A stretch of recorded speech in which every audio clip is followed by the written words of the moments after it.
Welcome to the MCLA Know Your Network podcast. Know your network, grow your community, learn what MCLA has to offer. Explore MCLA's community one conversation at a time. I mean, also, even if you don't maybe start off making a ton of money, as you progress and rise up, eventually it'll start to pay off. Absolutely. Well, it's funny you mentioned that because, as I mentioned before, I had 3 failed interviews when I first came out of graduate school, and it was September, and I was panic-stricken. Absolutely. Because the school year was starting, and I didn't have a job, and I didn't know what I was going to do.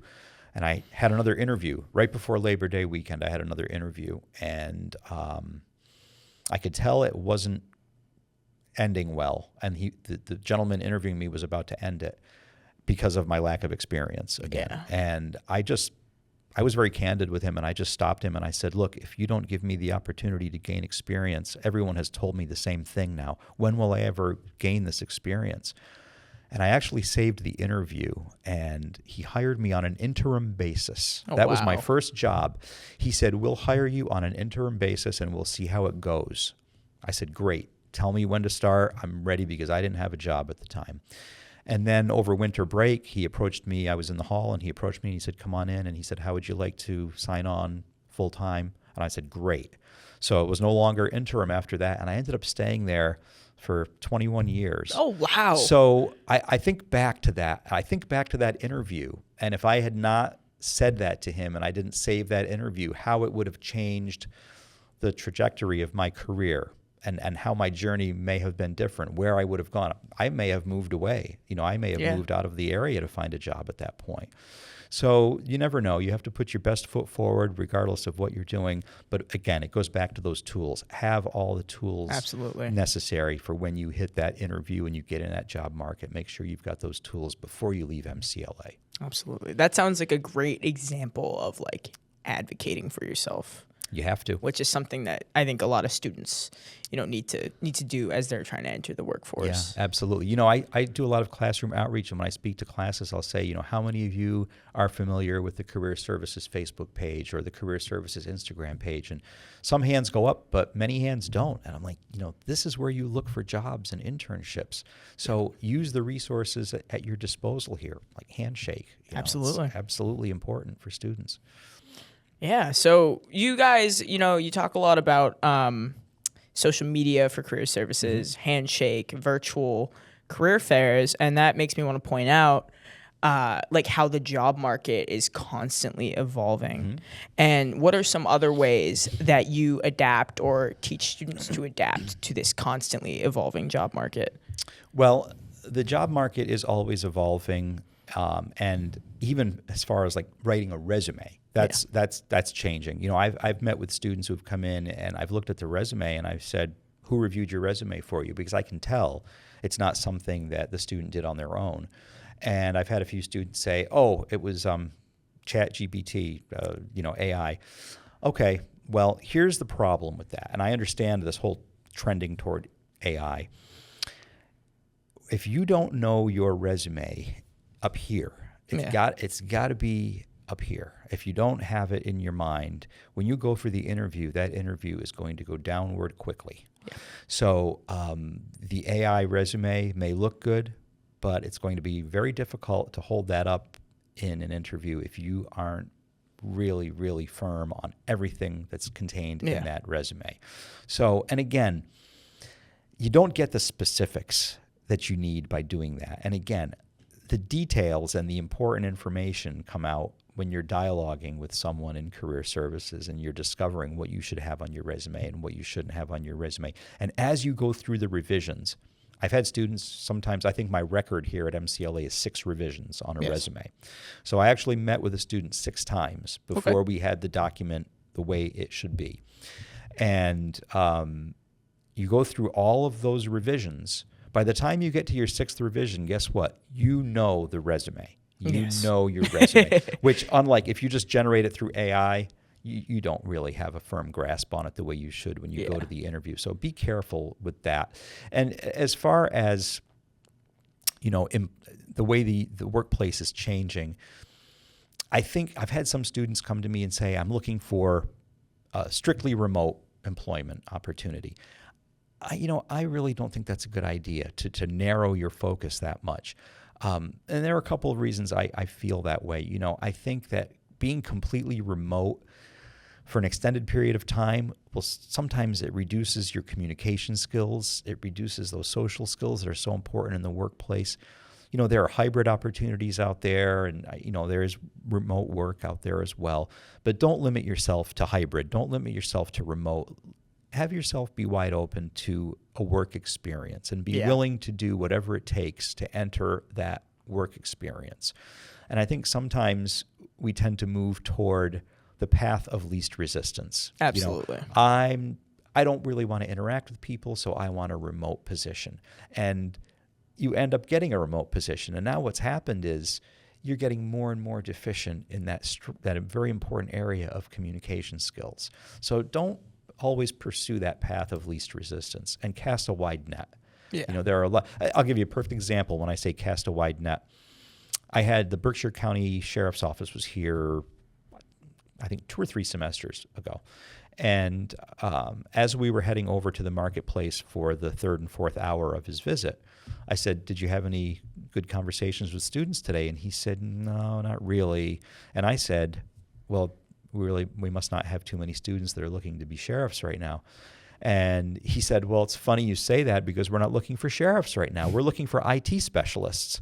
Now, if a student stopped by and chatted with the sheriff that day, they would have found out that they're looking for IT specialists. So I'm willing to bet we probably had a lot of students in IT here that were not aware of that day and just saw Berkshire County sheriffs and didn't stop at the table. That's what I mean by networking. Absolutely. And communication skills. Just find out what's out there, find out what's available, and talk to these people. The reason I get these employers to come to campus is so students can network with them and talk to them. It's extremely important to do that. Totally. I resonate with so much of what you just said, because during COVID, when remote learning happened, I found out I do not do well in that setting. Yeah. Oh, yeah. Sometimes it sounds tough. Good, but I really need that. I need people, I need coworkers, I need, interactions, even working retail, even having maybe bad customer interactions, it's still, I need that human engagement, or else I just go downhill. That's right. And I just think I think it's good for the human spirit to be around people and to talk to people. And I think we have to be very careful about isolating ourselves. Absolutely. I think we got a taste of that during COVID, and it was tough. I mean, from my perspective, I remember the day my supervisor came in and said, "Pack up, we're going home." And I said, "We can't. I've got 21 more employers coming to campus." And so I had to reach out to all of those employers and say, the tabling program has been canceled for the remainder of the semester. And then what about all those students that were already involved in internships? And it was very challenging. It was a very challenging time. So I think a lot of good things came from that, like virtual meetings that we can have now and things like that, and virtual career fairs. But let's not limit ourselves to one thing. Let's include those things that we learned from COVID as part of our toolkit, so to speak, and we can use those things now. Yes, we can in a way advantage ourselves by knowing how remote work works, but also understanding that connection is important, and networking on a person-to-person, face-to-face level, not just being buried in our phones all the time. Yes. And there is, I know for a fact, it was just posted this morning, there is a fully remote internship posted on Instagram right now. And if that's something you're looking for, wonderful. And it may be a great experience, but all I'm saying is don't limit your future possibilities to only remote opportunities. Totally. Yeah. I try with my jobs looking for jobs to keep my options as open as possible while still keeping it in my concentration. Absolutely. So yeah, very, very good stuff. Very good stuff. So let's talk a bit about the Career Center. And how does the Career Center in Bowman Hall help benefit students? Okay. Well, I'm glad you asked this because when I first came here in 2017, we didn't have a Career Center. The Career Services office was located on the top floor of Eldridge Hall in a corner. As you're facing Eldridge, it would be on the top floor on the left-hand side. So As you might imagine, not very visible. Not a lot of students were seeking out I've support. been to Eldridge Hall. Right. Actually, Human Resources is there now. Okay. Where my office used to be. Yes. And it just was not an ideal location for career services. Yeah. And so the whole point of career services is student engagement. And anyone who knows me knows I'm all about student engagement. I love working with students. And I just found that it was very hard to make yourself visible and to get the word out to students when you're nestled in the corner on the third floor of Eldridge Hall. So I think it was probably 4 years ago, I met with Vice President Glazier, and he identified it, and he said, we really need to have you in a better location. And I was like, oh, thank you. I'm so glad to hear that. And so what we did was we looked at the conference room on the main floor of Bowman Hall. There was a conference room. And I went in there with Vice President Glazier, and he said, what do you think? And I'm like, well, it's a conference room. I mean, it's better than where I am right now. And we ended up developing that into a small career center, which was great. I think I was there for 2 years. Not the ideal space, but a good temporary holding place. And it was more visible, and student engagement increased.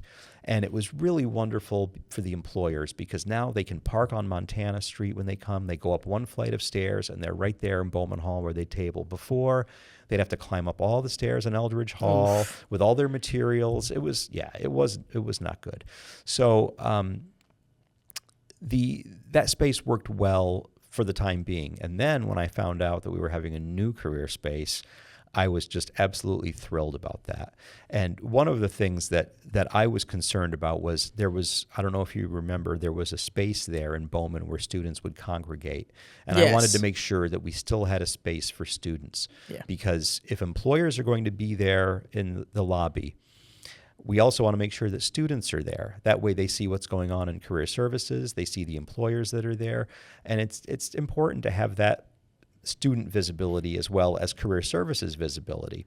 So the new career center was built over the summer, and it came out just perfect. I mean, yes. I absolutely love the space.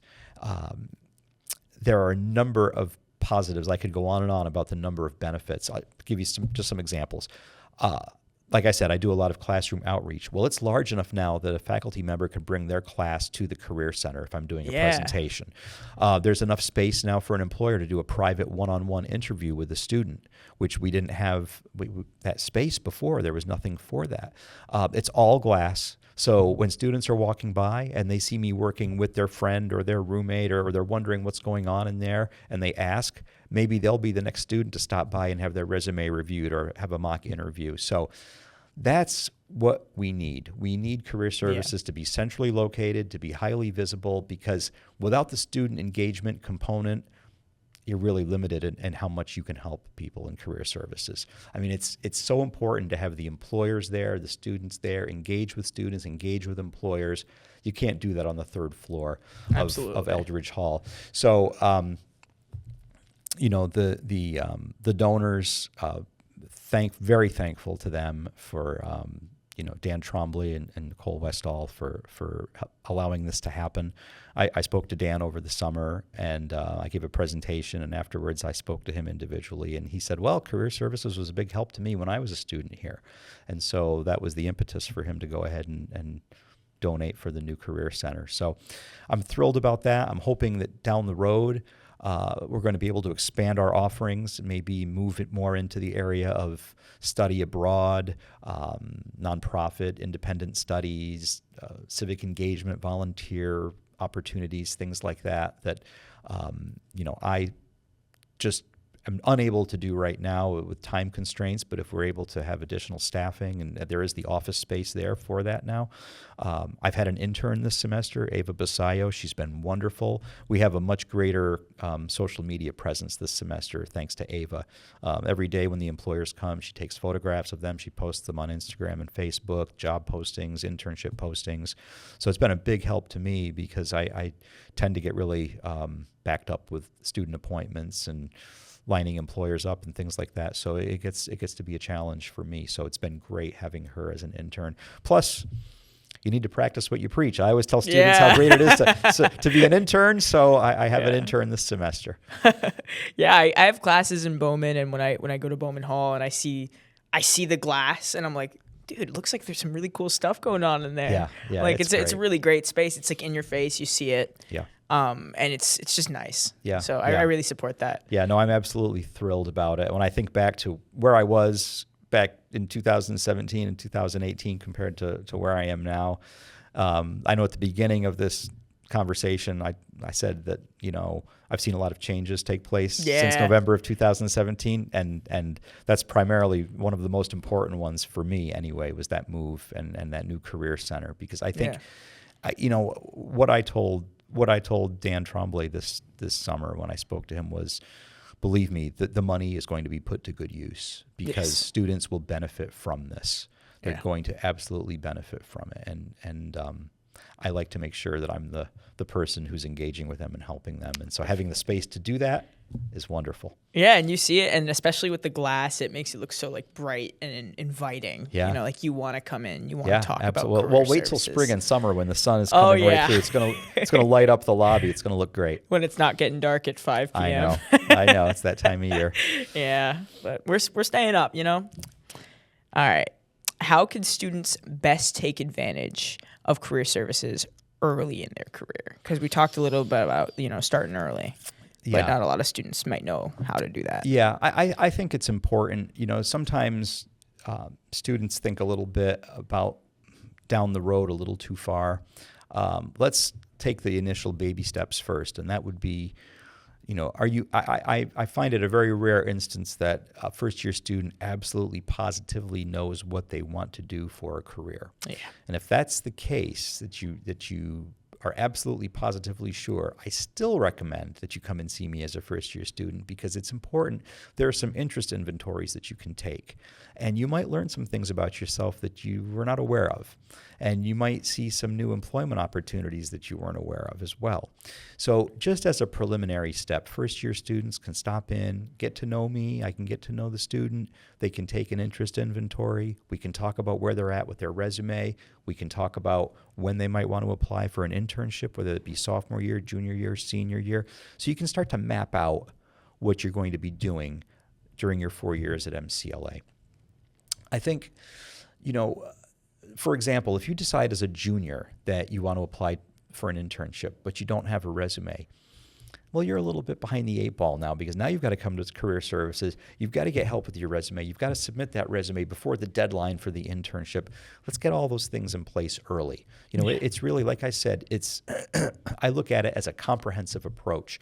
It's really not a 1-year thing. It should take place over the 4 years. And by the time you leave MCLA, you should feel like, I checked all those boxes. I did all those things. I used all those resources. I received all the help I could from career services. And then you can go and you're ready to do it. You're ready to hit the job force, and you have all the tools necessary. Yeah, you feel much more like secure in what you're doing. And I understand. Believe me, I understand from a student perspective, it can be a little intimidating to walk into a career center and speak to someone who you've never met before. Yeah. And that's why I think sometimes when I do the classroom outreach, I do so much of that. I think it's good just because the students now see me and they know who I am, and they feel a little more comfortable. There's a little bit more comfort there, and they can set up an appointment with me. And I've noticed it always happens. I'll do a classroom presentation.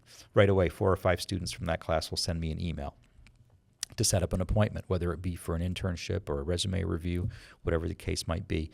But that's the benefit of coming in as a first-year student. You're a little more comfortable. And by the time you're a senior, we'll know each other really well. Yeah. And I can help you with whatever you need help with. Yeah. It's like having a professor that you have like Exactly. every year, every other year. Exactly. And I think even if you come into college, with like a decent idea of what you want to do, it could always change. Absolutely. At any point. Absolutely. And it's okay. The thing I tell students all the time is, I think sometimes I was guilty of this too.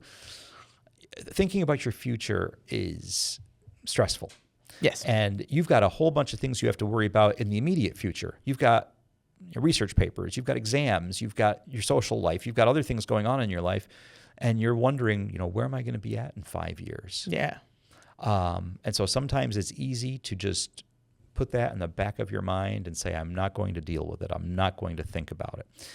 It's okay not to know what you're going to do right now, but it's not okay to say, I'm not going to deal with it. Yeah. That's not the answer. The answer is, I'm just going to put it in the back of my mind and not deal with it, because it's always going to be there. And it's going to come back, and it's going to bother you at a later time. So just deal with it incrementally. Absolutely. And make sure if you deal with it incrementally, a little bit at a time, and you take those steps, it eliminates the stress and anxiety. You feel better about things going forward. So I think sometimes, I was guilty of it too when I was a college student. It's just sometimes easier to say, I'm not going to worry about it. I'll just put it in the back of my mind and not think about it. Don't do that. Yeah, I think that's great advice, because I think there's like a happy medium point, because sometimes I get, super like, oh, I'm just not going to think about it. And then other times I'm like, what am I going to do? Like, I don't know what I'm going to do. I'm scared. I'm having a crisis. Right. But you just need to kind of, in moderation. In the middle. That's right. I mean, don't lay up at night staring at the ceiling, worrying about it, but don't just say, I'm not going to think about it because it's been bothering me, so I'm not going to think about it. Yeah. Moderation is key with that. Because it can go really, really good or really bad. Right. Right. And a lot of that stress and anxiety can be alleviated just by setting up an appointment with Career Services, taking an interest inventory, having a conversation with me. And sometimes you realize, it's really not that bad. Yeah. It's not going to be that bad. Yeah, it's not so bad. Sometimes there's things generally to think about, moving forward, but, it's really not as scary as you might think once you put it all into like a list. That's right. That's right. Help. All right. So my final question for you is, if you could give one piece of advice for students preparing for life after graduation, what would that be? One piece of advice, I would say, well, it's kind of a two-part answer, if that's okay. Totally. I would say make sure as a college student that you have all of the tools, like I mentioned before, all of the tools in your toolkit. Strong, effective professional resume, strong, effective cover letter, that you're ready to interview, you've got letters of recommendation, and you have references. Yeah. First part. Second part is make sure that you are pursuing something that you're going to enjoy. It doesn't matter if someone says they're going to pay you $150,000 a year to do something that you despise doing. You're going to be miserable because you're going to spend 40 plus hours a week at your job. I mean, just for example, there are many Saturdays that I come here for events. I was here for an event last Friday night till 7 o'clock. I love them. I enjoy doing it. But if your job is a job that you don't enjoy and you're spending 40 plus hours a week at your job, it doesn't matter what you're getting paid, because what happens is that spills over into your personal life. Yeah. And now, because you're miserable, you may take it out on your family members. You may take it out on your friends. You may find yourself becoming depressed and anxious and not enjoying life in general. No amount of money is worth that. Yeah. So the key is, find something that you enjoy doing that pays a decent wage that you're going to be able to live on and be happy and pay your bills, but don't do something just for the sake of the money.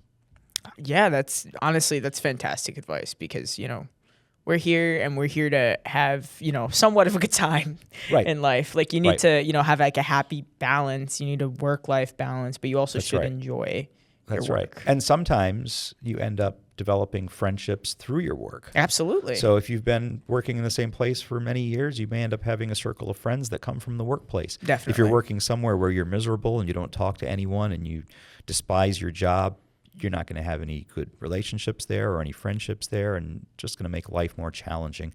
Life is already hard enough. Why make it more difficult for yourself? Do something you enjoy.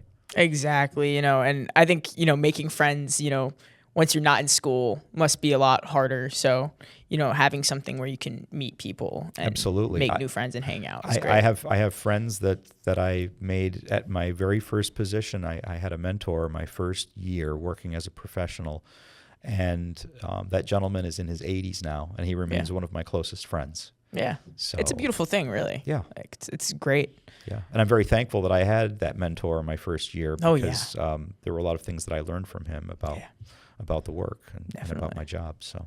Yeah, so that's awesome. Well, thank you so much for being on this podcast. For it's been one, a pleasure. And on top of that, thanks for all you do for career services. Absolutely. And this is a very important part of being a college student, and moving on past that. I just think that you and career services, you provide such a much needed service for MCLA. So, well, thank you, Lex. Thanks for that. Thank you, Lex. I appreciate that. Yeah, anytime. All right. Well, thank you so much, Trailblazers, for tuning in to Know Your Network here at the MCLA SAM Lab. And I'll see you guys next time. Thanks for watching. Check out part 2 of this podcast series coming soon. For more info about MCLA Career Services, look for the links in the description. To join us on the next Know Your Network podcast, send requests to samlab@mcla.edu. To follow us on Instagram and YouTube, see the links in the description.